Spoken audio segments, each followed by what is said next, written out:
Naputulan ng kaliwang brasong isang motorcycle rider matapos siyang masalpok ng isang pampaserong jeep sa San Mateo, Rizal.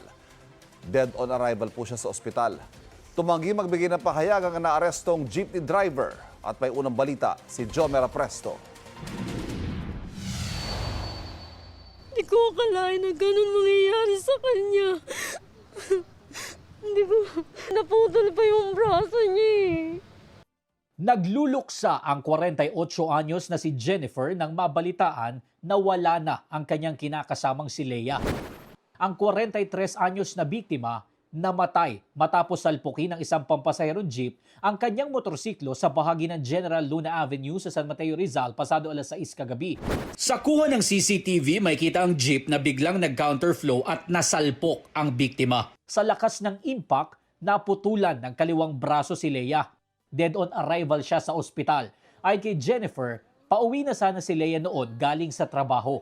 Han, maraming salamat. Sana lagi mo akong babantayan, Han. Hindi ko kaya. Hindi ko alam kung anong gagawin ko kung wala ka.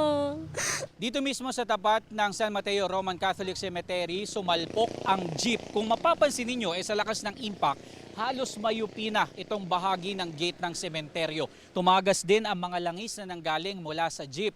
Ayon sa mga otoridad, nasa 7 hanggang 10 metro ang layo nito mula sa lugar kung saan natagpuan naman ang katawan ng biktima.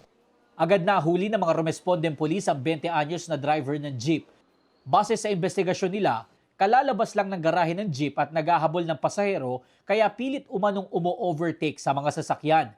Wala pa siyang gaanong sakay na pasahero noon. Walang ibang nasaktan sa insidente. Nag-overtake, nag-swerve siya, in-overtake ang sasakyan at hindi na ito nabawi. Kaya tuloy-tuloy siya sa kabilang lane at nabangga nga po itong biktima. Kompleto po sa dokumento ang driver ng jeep at ang jeep din po. Tumanggi magbigay ng pahayag ang driver ng jeep na nasa kustodiya na ng San Mateo Municipal Police Station. Nakatakda siyang sampahan ng reklamong reckless imprudence resulting in homicide at damage to property. Ito ang unang balita. Jomer Apresto, GMA News.